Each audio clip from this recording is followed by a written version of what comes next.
Good evening, one and all. Is the audio and video clear to all?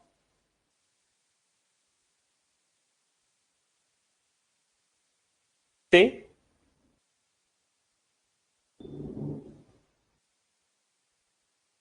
Is it clear?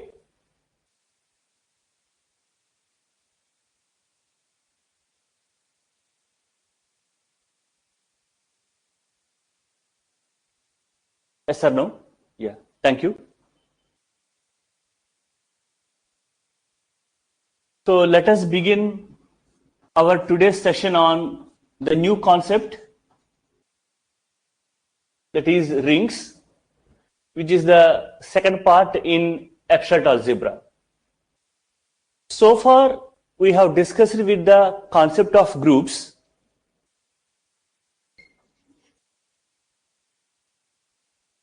The fundamental idea we should know or understand about the groups is, you are given a set G, and with respect to an operation on that, you are checking that whether some properties are satisfied on this set with respect to the operation. We namely call them as closure, associative, identity, and inverse. Later we can extend our discussion to subgroups, normal subgroups, homomorphisms, etc., etc., etc. So all these things are confined to one thing, that for a set and for one operation, you are checking whether these properties are satisfied or not on this set. That is the fundamental idea about the groups. Coming for ring theory, suppose you are given a set R, say let us take that it is R. Apart from taking one binary operation, you are given two operations, addition and multiplication. Addition I denote with the symbol plus, multiplication I denote with the symbol dot. So on a single set, I am checking for two operations certain properties. If this set satisfies those properties, we call it as a ring. Clear? The idea behind the rings? All of you? The fundamental difference between the groups as well as the rings. In groups, we take one set and one operation. In rings, for a given set, we are considering two operations and checking for the properties on it. Fine. So, the properties are nothing but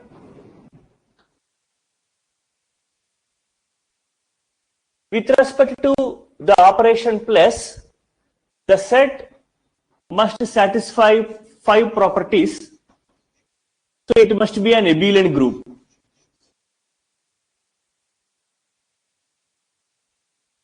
And secondly,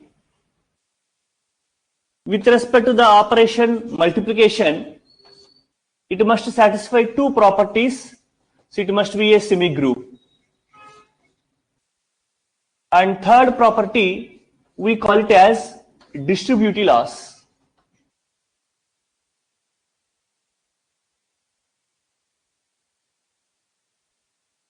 So whenever a set has the above 3 properties, then we call it as a ring.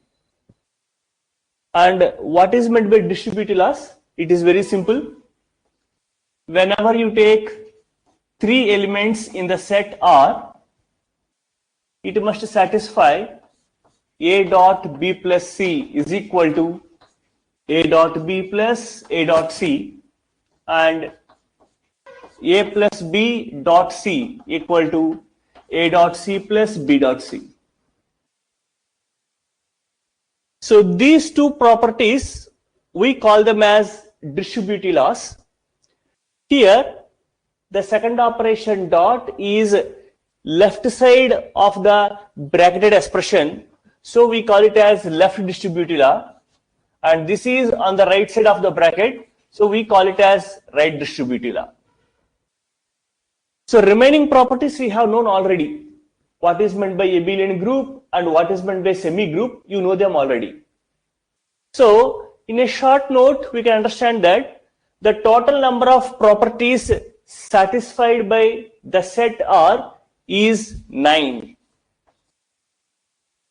So for semi-group, you have two properties. Distributive laws are 2. For abelian group, you have 5 properties: closure, associative, identity, inverse, commutative. So total 9 properties are satisfied by the set R with respect to the operations plus and dot. Hence, we are calling it as a ring. Is it clear to all? Say. Any questions or doubts for anybody?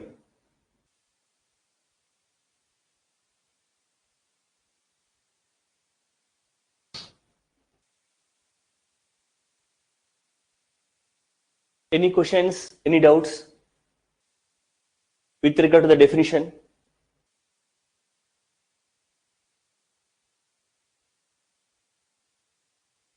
Yeah.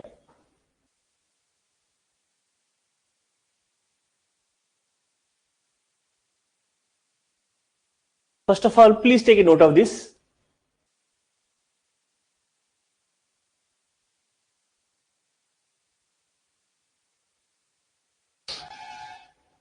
After noting, please tell.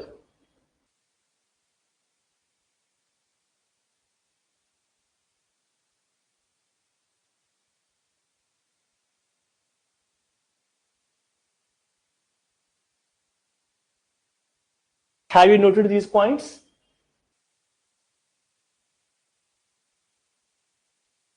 Right. Now see, you consider a set R. What R actually is, you can take numbers, polynomials, functions, matrices, anything. So you have taken a set of elements with you, R. So on this set, I am considering two operations, addition and multiplication. So if you take the elements as matrices, plus means matrix addition, dot means matrix multiplication. If you take polynomials in the set R, plus means polynomial addition and dot means polynomial multiplication. So we simply call these symbols as addition and multiplication, that's all. So we are checking certain properties on the set R with regard to these two operations. And what are those properties? With respect to the first operation, R must satisfy 5 properties. It must become an abelian group. So namely, it must satisfy closure, associative, identity, inverse and commutative. With respect to second operation, it must satisfy 2 properties, closure and associative. So we call it as a semi-group. And the third one is, it must satisfy distributive laws. What is meant by distributive law? These 2 properties are called distributive laws. If you take any 3 elements in the set, these 2 values must hold. That's it. Okay?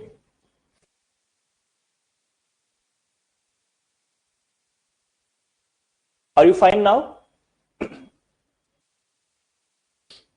Any questions? Right. So far, if you look at the number system, from integers onwards, integers, rational numbers, real numbers, and complex numbers, all these are groups. Earlier you have done with respect to the operation plus. Now, these are rings also with respect to 2 operations. So Z plus dot is a ring, Q plus dot is a ring, R plus dot is a ring, and C plus dot is a ring.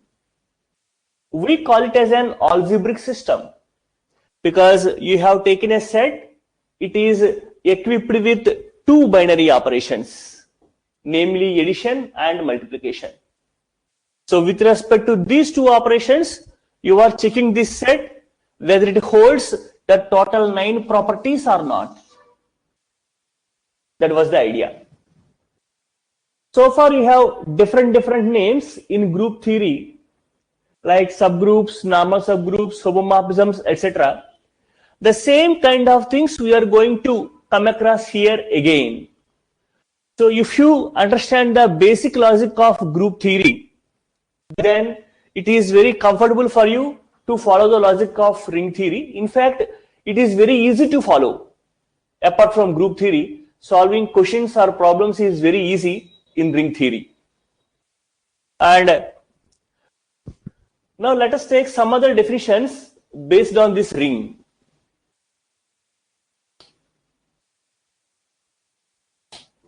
Now we call it as types or classification.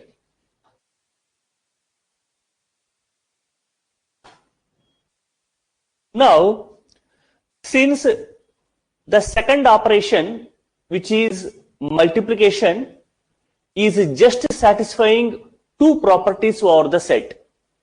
What it is? Closure and associative. There are other three properties are also there: identity, inverse, commutative, etc. So, apart from the 9 properties, if the set has additional properties with regard to the second operation dot, then we give different names to that set. Say R plus dot is a ring. Suppose the second operation dot also satisfies commutative property.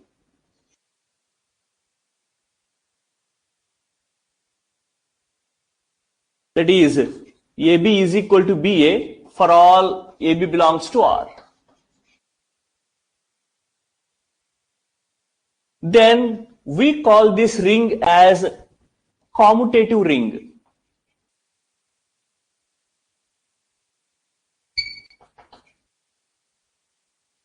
So in this definition, you have to understand that the very word ring is common. Whatever the additional term you are describing here means, you are saying that the set also has additional property, this one, with respect to the operation dot. That is the underlined idea here, while specifying the term like this. If the ring has identity property with respect to dot, then we say that it is ring with identity, or ring with unity, you call with that name. Now see, if the second operation dot holds additional properties, we are adding the property to the word ring. Suppose it has two properties, commutative property and identity also. Then you pronounce it as commutative ring with identity. We call like that. It is a commutative ring and with identity or unity. Are you clear? Yes or no?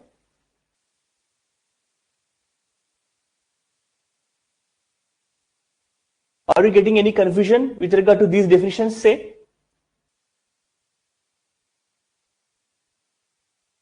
Right. Thank you then.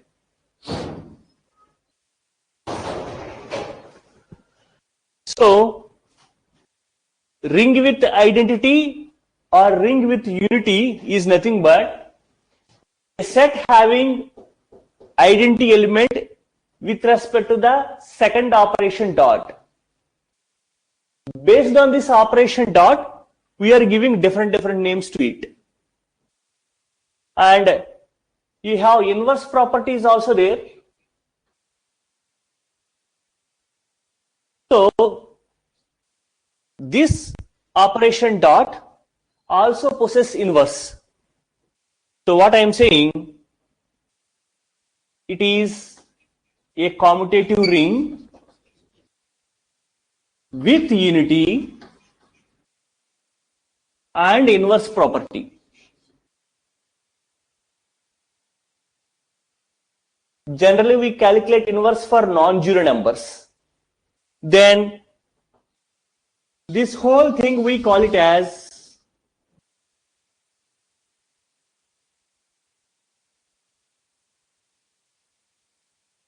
field. This whole thing we call it as field. So from the very definition of field, we have to understand that R comma plus abelian group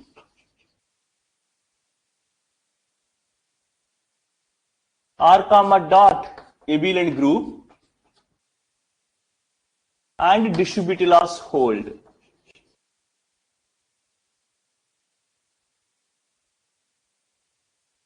So total how many properties we will get? 5 properties here, 5 properties here, 2 properties here, total 12 properties.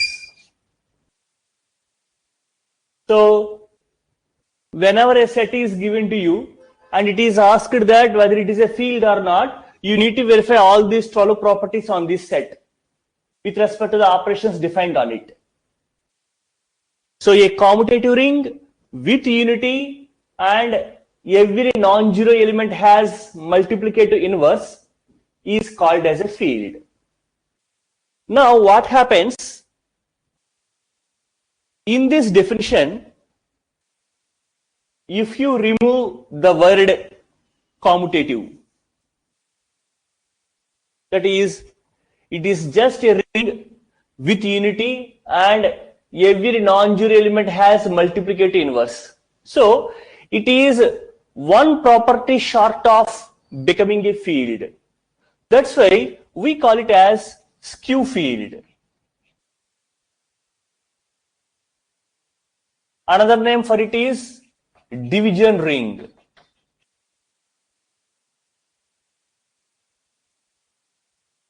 So the best example for it is, you consider 2 by 2 non-singular square matrices. Since matrix multiplication is not commutative, excluding this commutative property, all the remaining properties will hold. Matrix addition satisfies the 5 properties. Matrix multiplication satisfies 4 properties: closure, associative, identity, inverse. And distributive loss by default hold. Whenever you take 3 matrices, you can check for that A dot B plus C is equal to A dot B plus A dot C. This thing you can easily verify in matrices.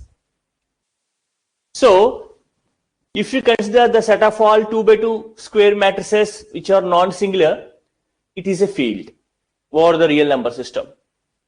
Okay.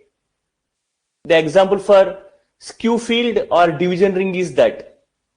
And naturally, what are the examples for field? As we have taken the number system, you got integers, rational numbers, real numbers and complex numbers. These 3 are fields. It is a ring. Okay. Q plus dot is a field. It means that it is a ring and it has additional properties also. R plus dot is a field and C plus dot is a field. Please take a note of these points. So if you understand the fundamentals well in advance, then it is very easy for you solving problems.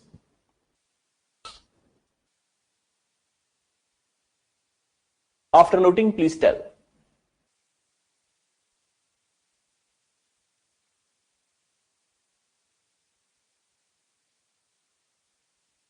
Are you comfortable, everyone? in getting these definitions and ideas?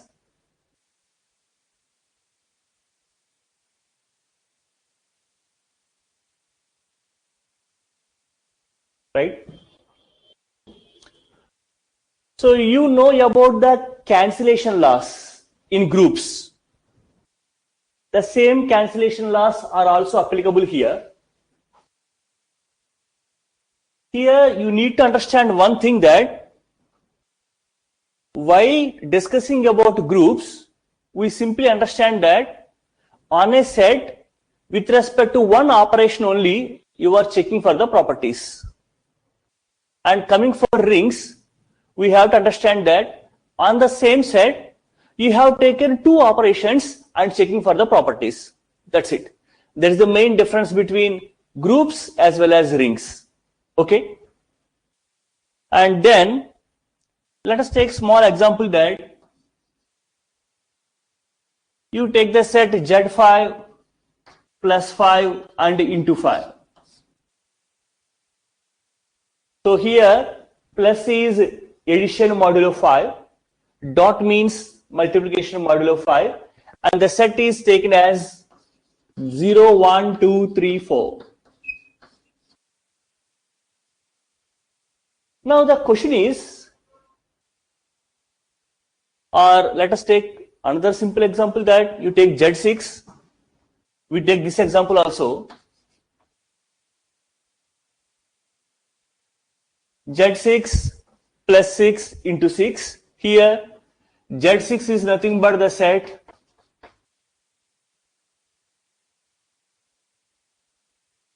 Now, if you look at this set, as per the operations discussed there, it has a possibility that even though the values what you have taken are non-zero, after applying the operation, they will become zero. The result becomes zero. For example, if you consider 3 addition multiplication modulo 6, 4, it is under 12 mod 6, the value is 0. Because under multiplication modulo 6, we have to consider the remainder after dividing with 6. Similarly, you can say that 2 multiplication modulo 6, 3 is equal to 6 modulo 6. The result is 0. All of you agree? As you know what is meant by the modulo operations, which you have done already in group theory. Accepted? Everyone? Any questions? Now, here you have a possibility that the elements what you have taken are non-zero, but on applying the operation, the result will become 0. So if you generalize this, the elements what you have taken are non-zero, but if you consider the product, it will become 0. Whenever such type of phenomena exists, we say that the ring has 0 divisors. This is the definition of 0 divisor.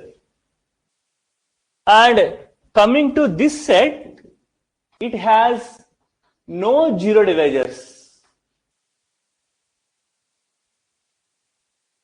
Because you can observe that you cannot find such type of phenomena here. That type of situation won't occur here. You can cross check with any two elements. Can you go on? Check that. Are you getting 0 by taking two non-zero elements under the operation multiplication modulo 5 from 0, 1, 2, 3, 4? So you need to consider only 1, 2, 3, 4. That's it. Because we have to take the two non-zero elements, the result must be equivalent to 0. And check on that. Is it applicable there or not?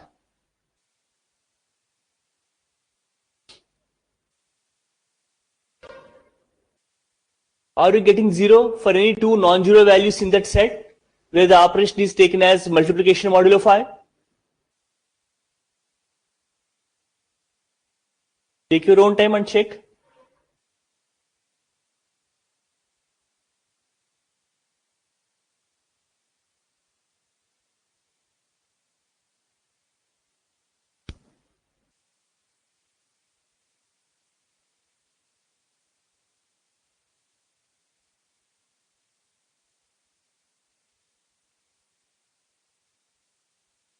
Can you say this type of situation will happen?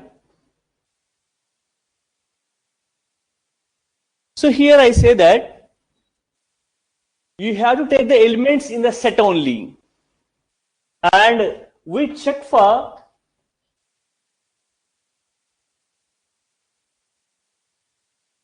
dot only, not for plus. We check this type of situation only for multiplication, not for plus. That's why the word zero divisor is called. Let me say, if you take the regular multiplication, 2 3s are 6. We say that 3 is a divisor of 6, 2 is a divisor of 6. While talking about the division, we are talking about the multiplication, isn't it? So we will never talk about the plus there if you talk of regular numbers. Similarly, here the result becomes 0. So 4 is a 0 divisor, 3 is a 0 divisor. Now getting the idea? What is meant by 0 divisor? We are checking for only dot, not for plus. Let me say one thing, that the smallest ring is null ring or zero ring, just having only one element, singleton 0. So fundamentally we need to understand that if you take a group G, generally we indicate the identity element in that set with the symbol E. So E stands for identity element in the group G you have taken. So here in R, whatever the ring you have chosen, since it contains two binary operations, it will possess two identity elements. One identity element with respect to the operation plus, that is mandatory. Another identity element with respect to the operation dot.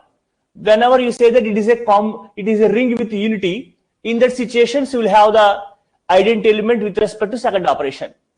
Since there are two identity elements, without having any confusion, we use a symbolic notation for them. So we use the symbol 0. 0 stands for identity element in the ring with respect to the operation plus.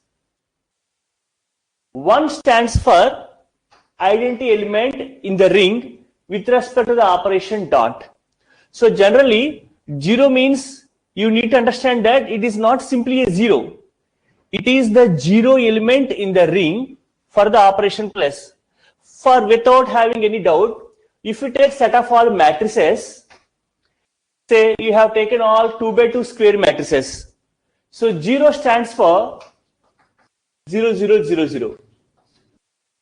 And 1 stands for multiplicative identity 1 0 0 1. Now does it make sense for you? What is this 0 and 1 actually? When you talk of rings, it is just a symbolic notation. 0 stands for additive identity and 1 stands for multiplicative identity. They are not simply 0 and 1. Don't mistake that. They are the respective notations for identity elements with respect to the operations plus and dot. Now coming back, as we have seen this example here, this is a possibility that it has 0 divisors. Here you will not find 0 divisors. Accepted? Yes or no? All of you. Have you cross-checked that? You are not getting 0 by multiplying any two non-zero numbers there. Now I wish to say one thing, that this type of situation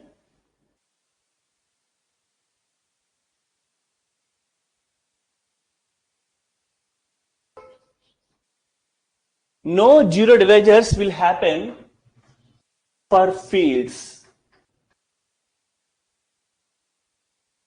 Zero divisors will occur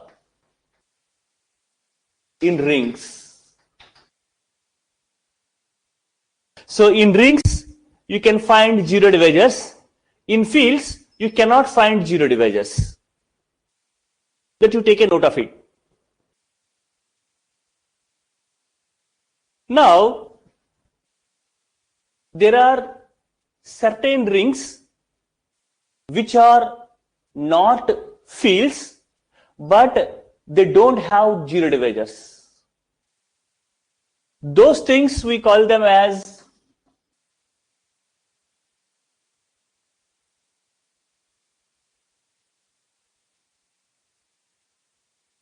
integral domains.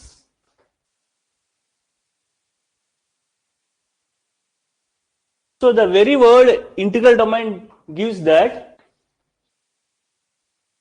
a commutative ring with unity and having no zero divisors. Please take a note of the definition, that is important. So what is meant by an integral domain? A commutative ring with unity and having no zero divisors.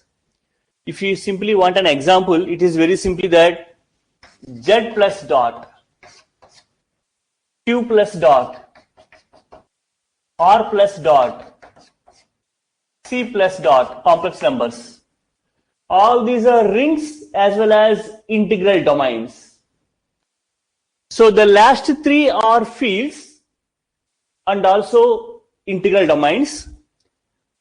Z is only integral domain but not a field. It is just an integral domain.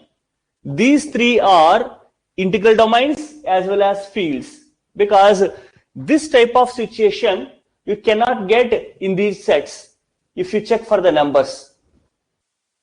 The integers, rational numbers, real numbers, complex numbers, this type of situation won't happen there. That means two numbers are non-zero. On multiplying, you will get them as 0. The result becomes 0. That type of situation will not happen there unless you take the modulo operations. If you take the infinite sets, integers, rational numbers, real numbers, complex numbers, this type of situation will not happen. You accept it? Say, you cannot find two real numbers such that they are non-zero. On multiplying them, you will get 0. If you take the regular multiplication. Similarly, you can say that if you take any two integers, they are non-zero, the result is also non-zero. You cannot get 0 as a result. If you take non-zero numbers, the multiplication of non-zero numbers is always non-zero. If you take integers, rational numbers, real numbers, or complex numbers, whatever it is, accepted. Tell.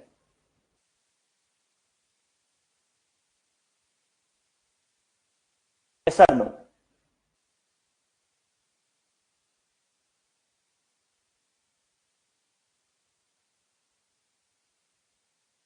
Fine.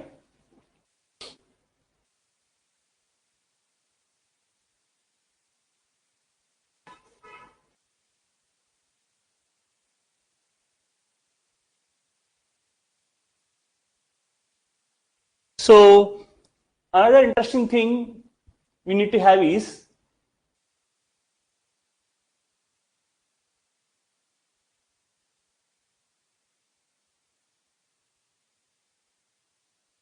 there is a connection between field and integral domain.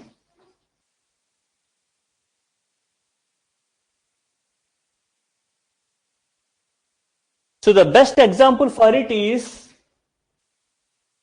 or in a simple way, the result is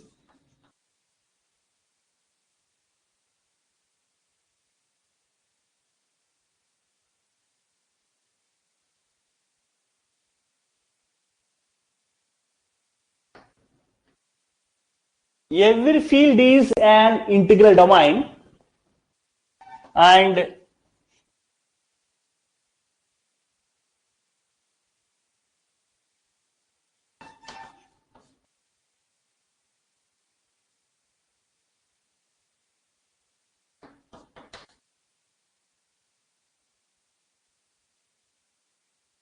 every finite integral domain is a field. These are two results. Let us discuss now for our convenience. Are you comfortable with the definitions so far what we mentioned? Or you just need a 1 minute of time to recheck them? What they are actually so far we discussed. Tell.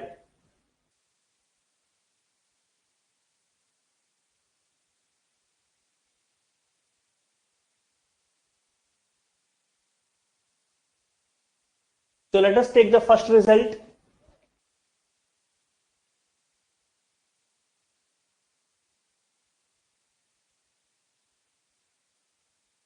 Let us prove this. Every field is integral domain. So you consider a field.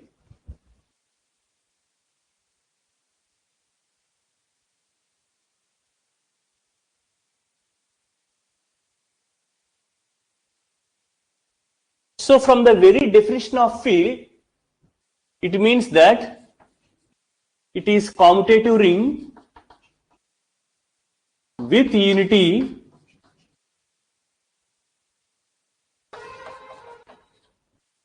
and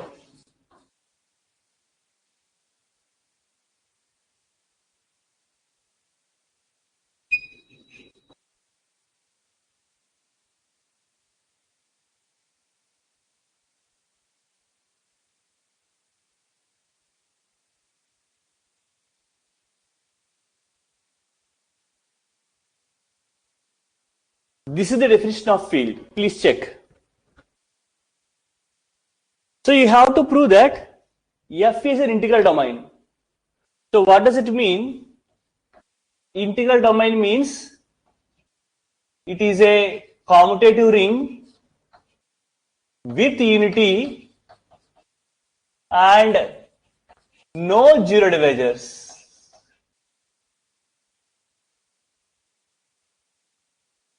So if you want to prove that F is an integral domain, comparing these two, what we have to show that F need to have what property?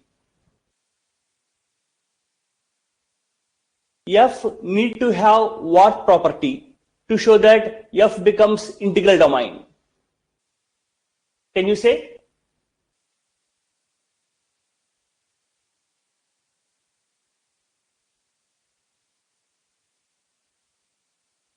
All of you, please check that.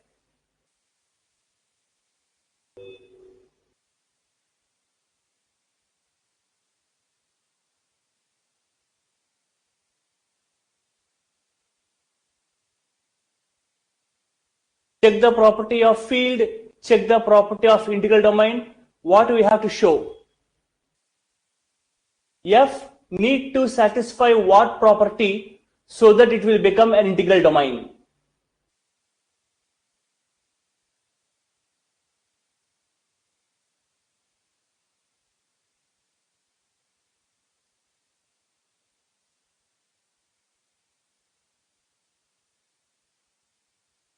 Is everyone comfortable on what I am saying? Yes. Yes, very good.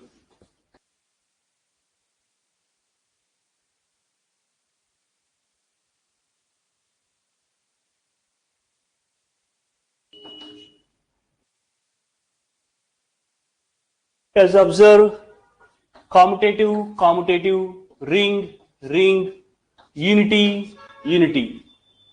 So if you want to show that it becomes an integral domain, you have to show that F has no zero divisors.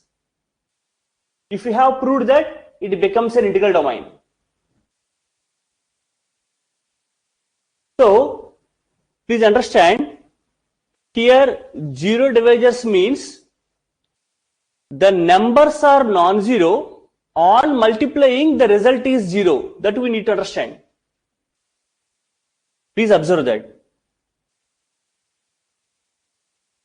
So here 0 means the zero element, 1 means the unity element in the set F. So F always contains zero element, that is by default.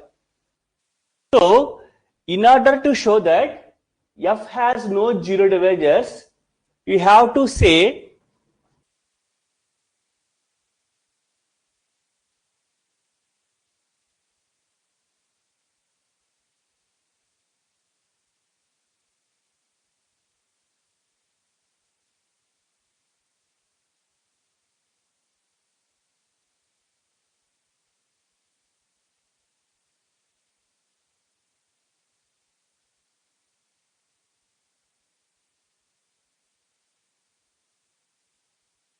a set having zero divisors means this. A set having no zero divisors means this. Clear? Everyone. What is meant by zero divisor? What is meant by not zero divisor? Clear to all?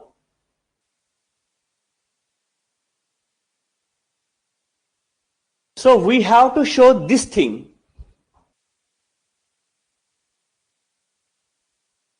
F holds this property. We have to show.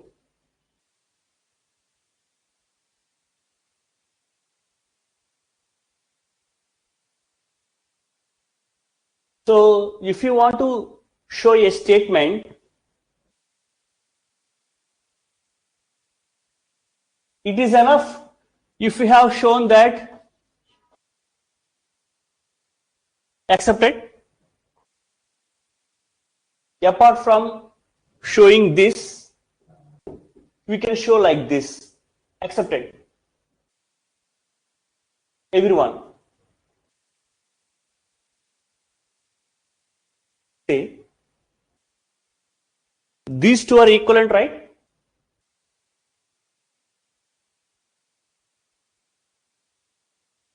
In order to show P implies Q, it is enough if I show negation Q implies negation P for a statement.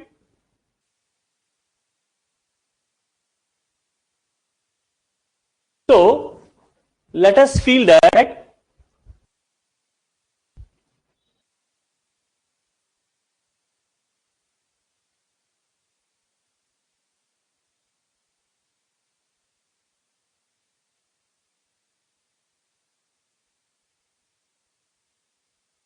this is our statement P, A not equal to 0, B not equal to 0. We have to show Q not equal to 0. So we show that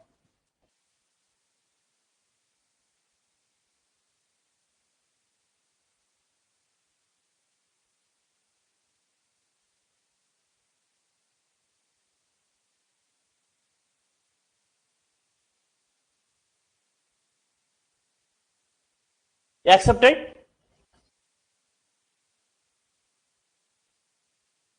Say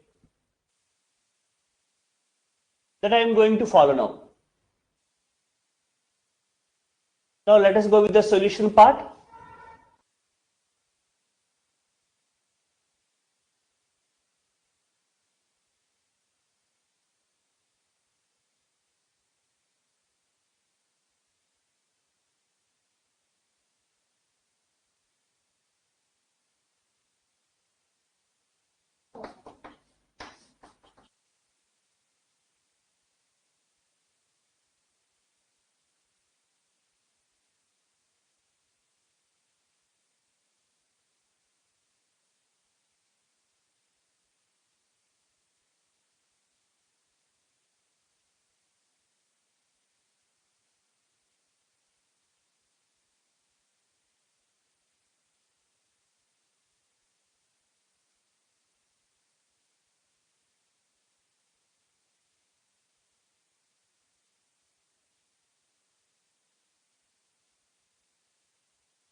Please check with the solution part.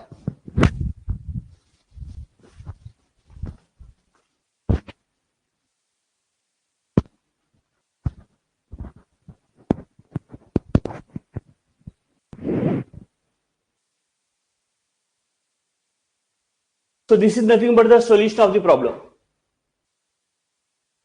So to show that the set has no zero divisors, we have to show that if the product is 0, one of the elements must become 0. So let us consider that two elements AB are taken in the field F such that the product is 0.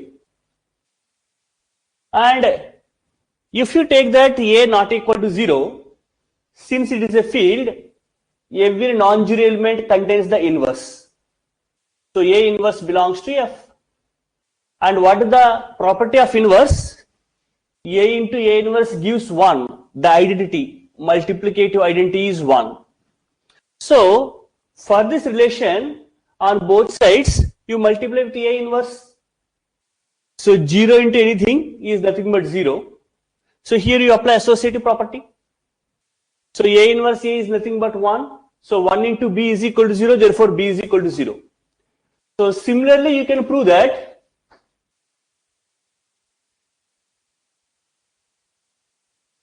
if B not equal to 0, then A becomes 0. So what does it mean? Whenever the product is 0, one of the element is becoming 0. Therefore, it has no zero divisors. Hence, it is an integral domain. Okay? Did you get the logic?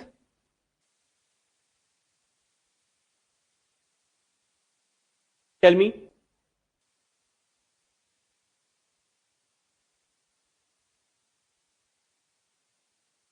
Yes or no?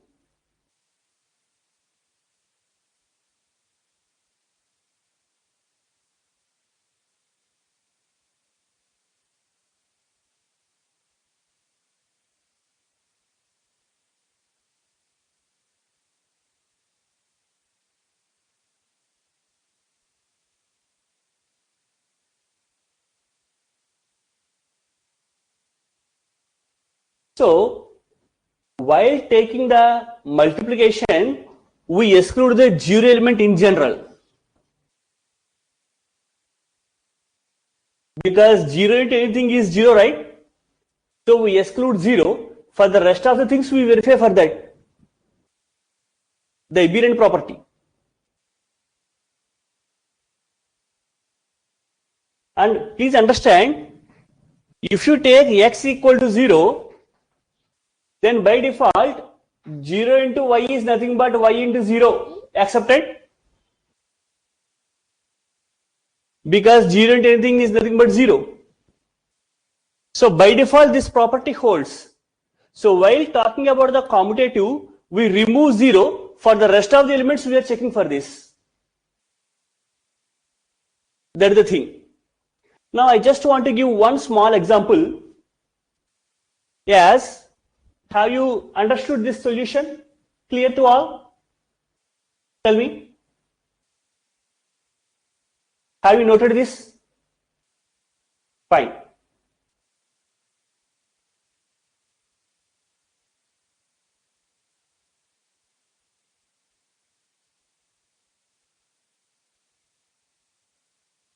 Here,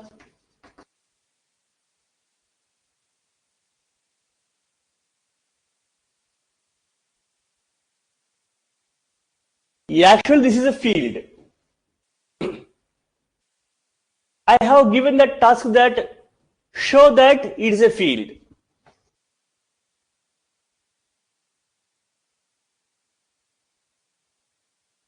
Then how do you show that it is a field? In a nutshell, let me say,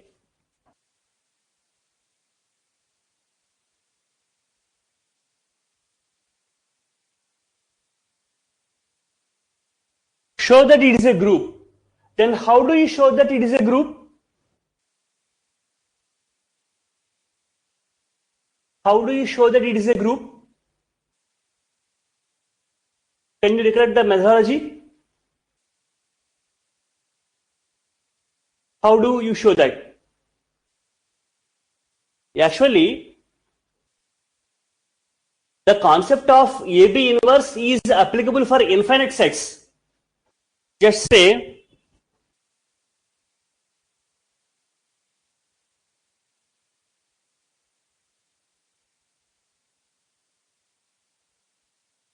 for finite sets, what we do check?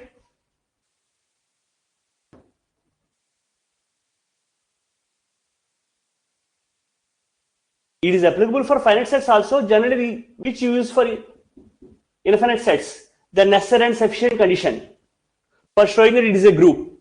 Here, for finite sets, what we follow?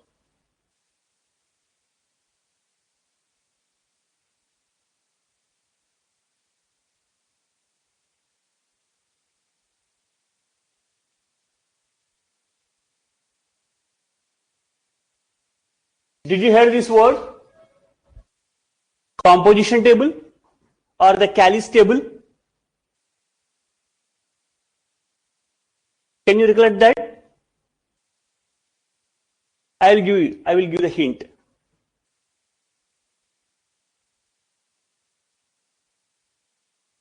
So if the question is given like this, how do we follow?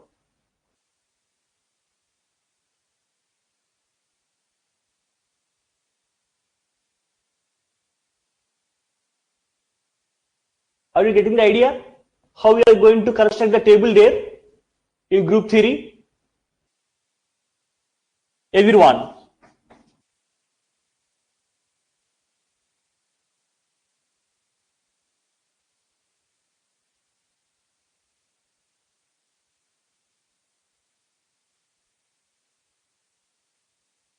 Are you getting this idea, everyone?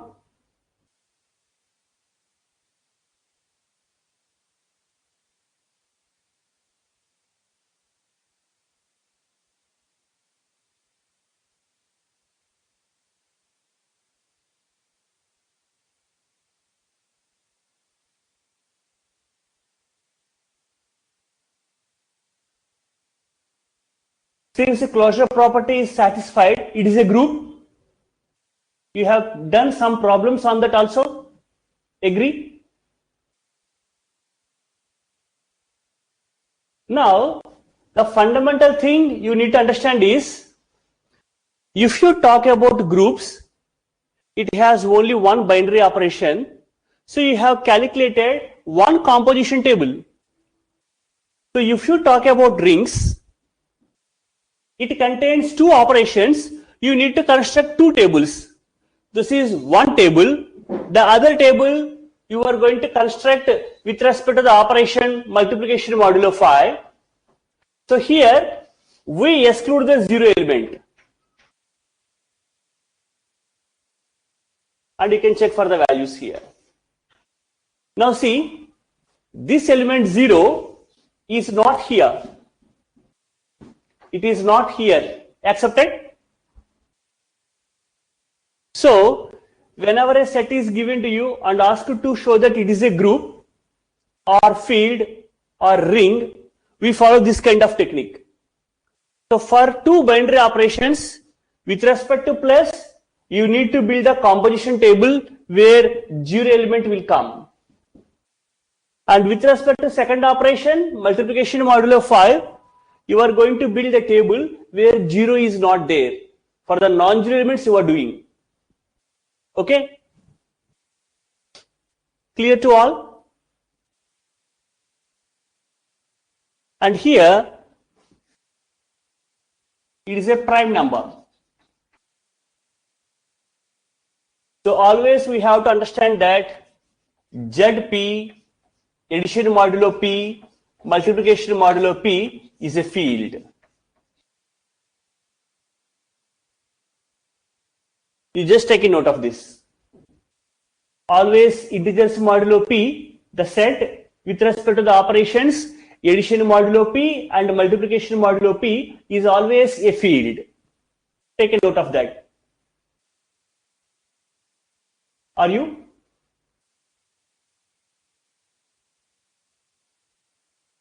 Say.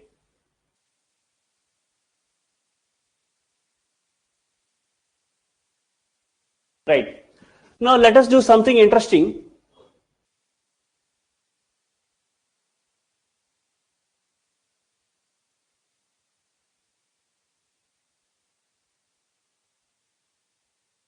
So here we take a new definition that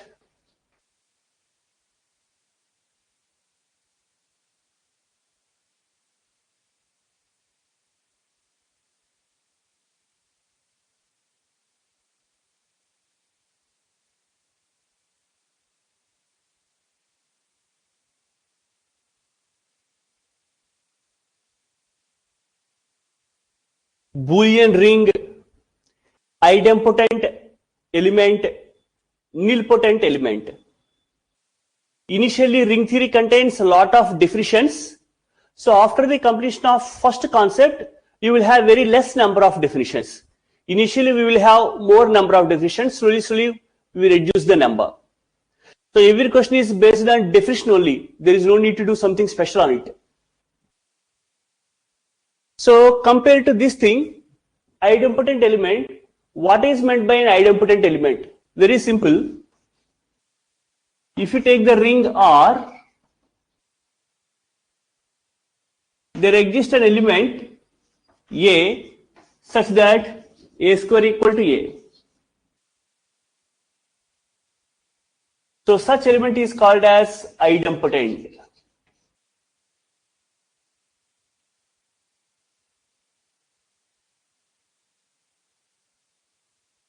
So what is meant by an idempotent element?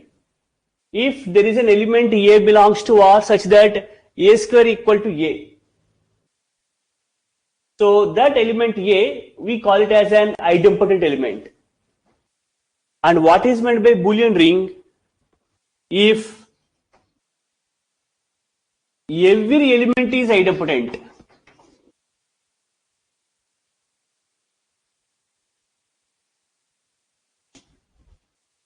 If every element is idempotent, such type of ring we call it as Boolean ring. Take a note of that. So if A square equal to A, we call it as idempotent. If every element satisfies the property A square equal to A, that means if you square the element, the same value will come again. Such type of ring we call it as Boolean ring. Are you clear? Now there is the other definition that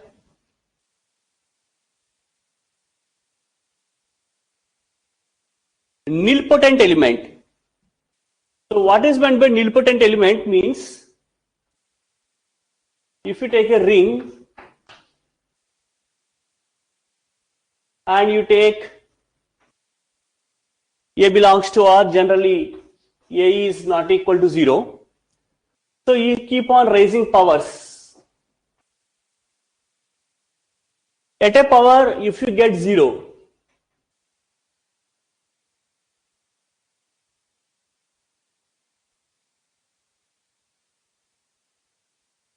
then we say that A is nilpotent. So in a ring, you take a non-zero element A. If you keep on raising the powers of A square, A cube, A power 4 and so on, at a particular power for some n belongs to Z plus, you will get 0. So if such power is existed, then we say that the element is nilpotent. Otherwise, we say that the ring will not have any nilpotent elements, or the ring has no nilpotent element except 0. Because 0 square equal to 0 always. So except 0, there is no other nilpotent element in that. Clear?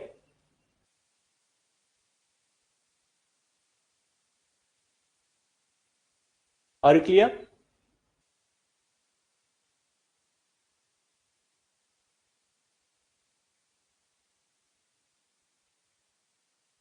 Yes or no?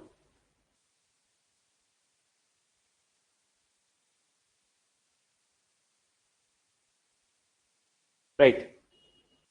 Now, if you look at the properties of Boolean ring,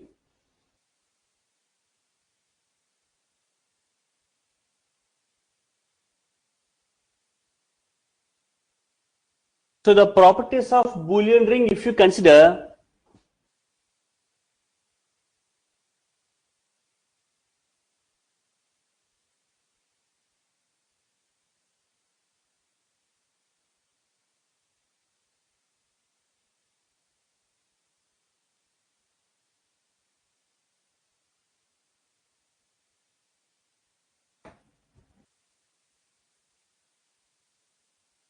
so every Boolean ring is abelian, that is one property, and in a Boolean ring, if you add the same element, then you will get 0.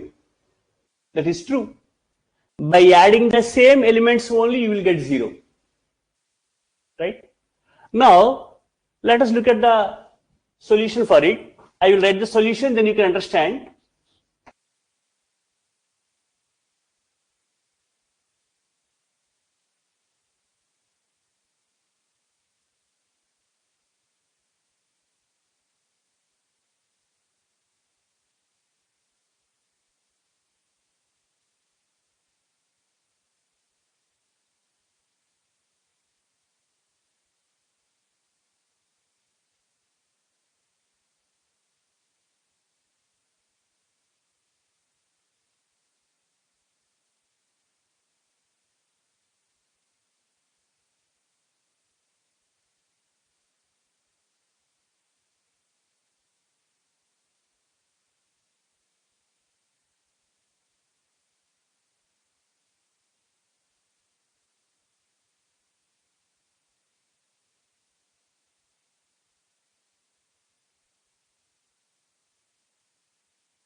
So please check on this result.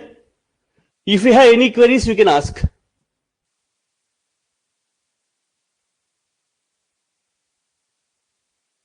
I have written the properties simultaneously around it. You can ask them. Any questions if you have on the properties, how these statements are written one after the other.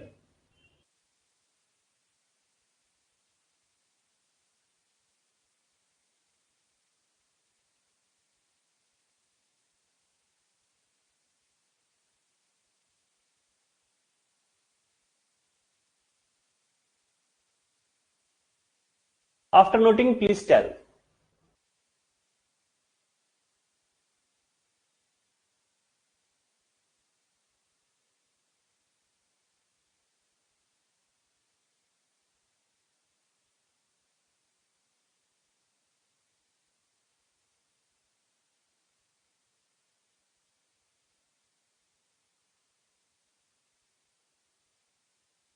Right. So any questions for the first part? Always a plus a is equal to 0. Say.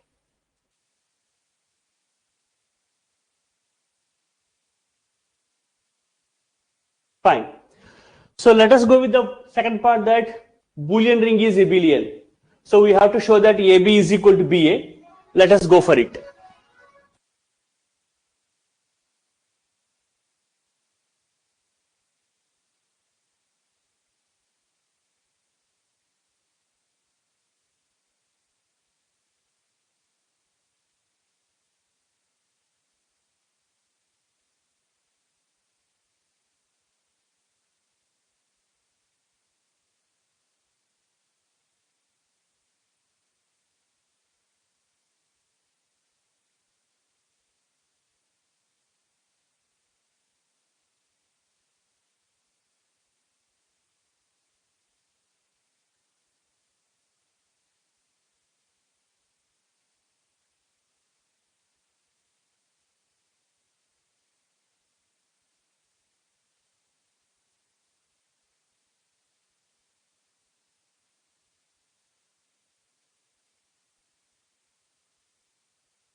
Check out this result.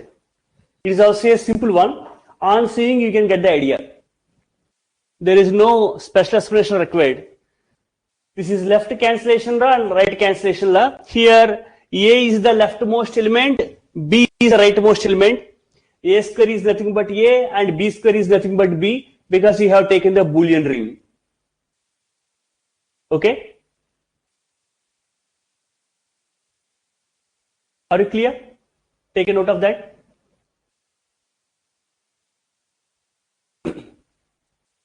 After noting, please tell.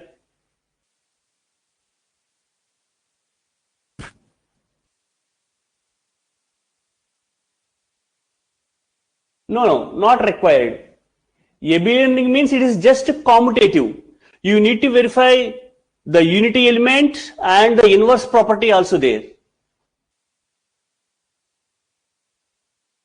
So there is no need that abelian ring should always be a field. It is not necessary. Okay?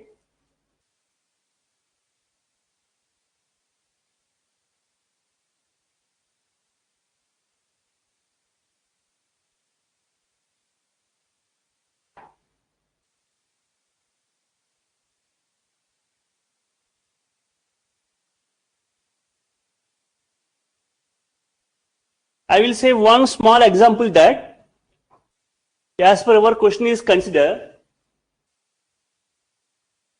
You consider the example.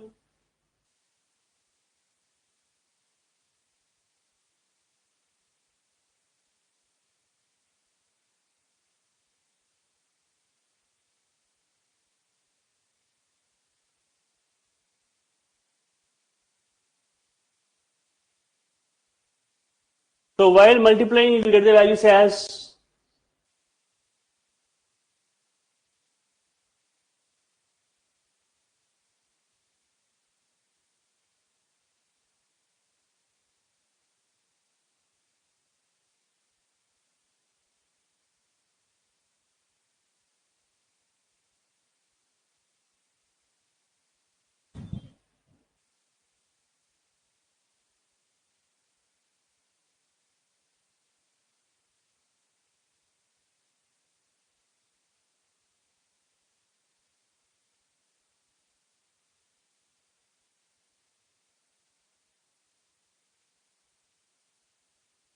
now here you can observe that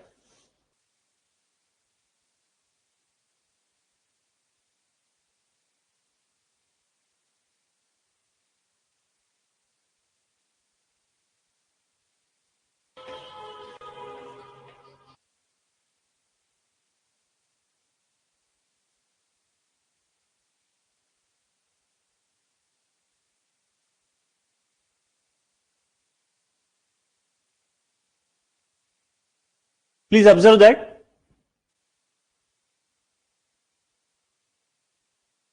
So if you take the example integers modulo 6 plus 6 into 6, here while constructing the composition table with respect to second operation into 6, you will take the values 1, 2, 3, 4, 5 and 1, 2, 3, 4, 5.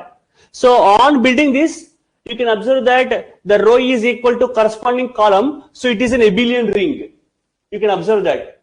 But it is not a field because it contains zero divisors. Because earlier you have proved that a field has no zero divisors. Since it is having zero divisors, it will not be a field, but it is abelian.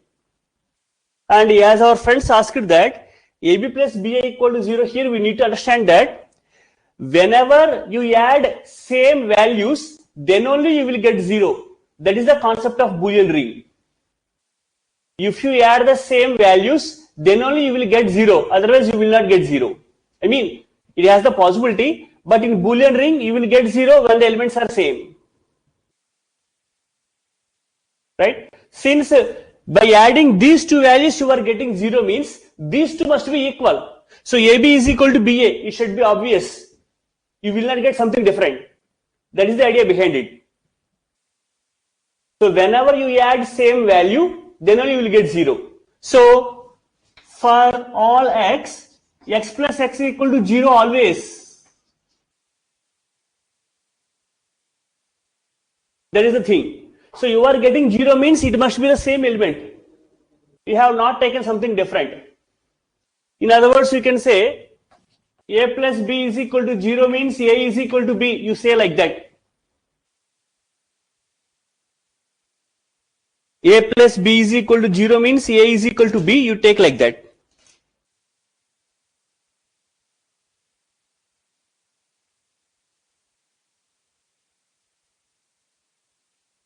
That is the thing we need to understand. This is the actual thing we need to understand.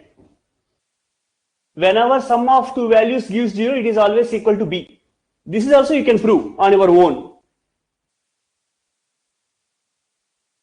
So if you have a doubt, let me say a small clarification.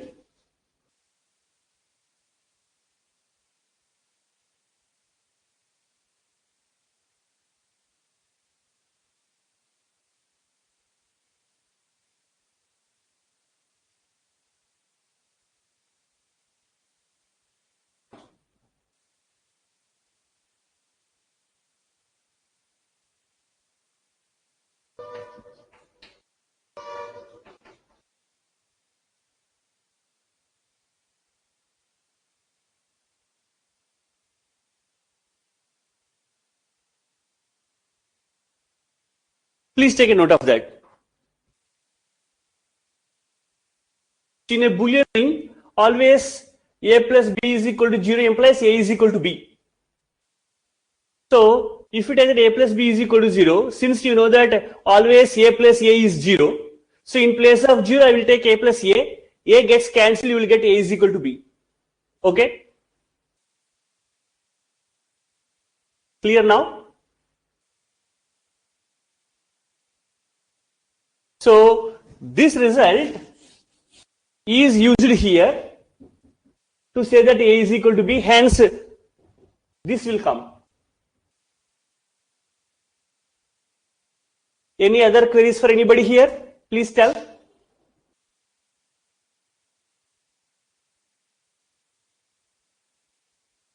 So at this point, I want to conclude our today's discussion because we have done so many definitions here. So please go back to the definitions, what we discussed today. And for the next class, you be ready for it because based on definitions only, we will do a lot of problems. So ring theory is purely based on definitions. If you know a definition, you can easily solve any kind of problem on it. That's all. Clear? So thank you very much for your cooperation and we will meet in the next session. And if you have any other queries, you can ask.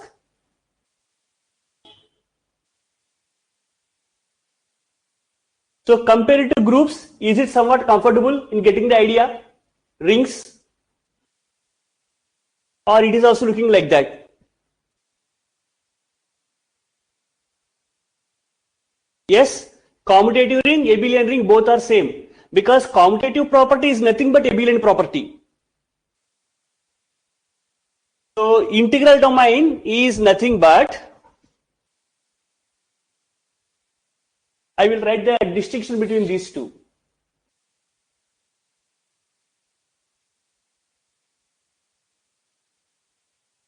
Ring, ring, commutative ring, commutative ring, unity element, unity element, no zero divisors, inverse property.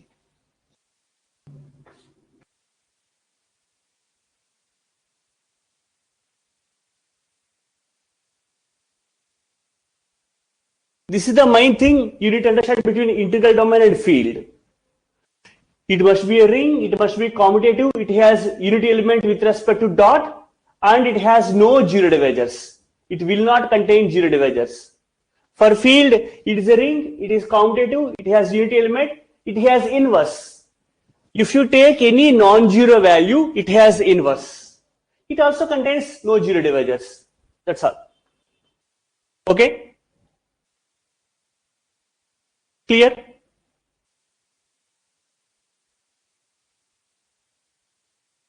Any other queries, please? Anybody?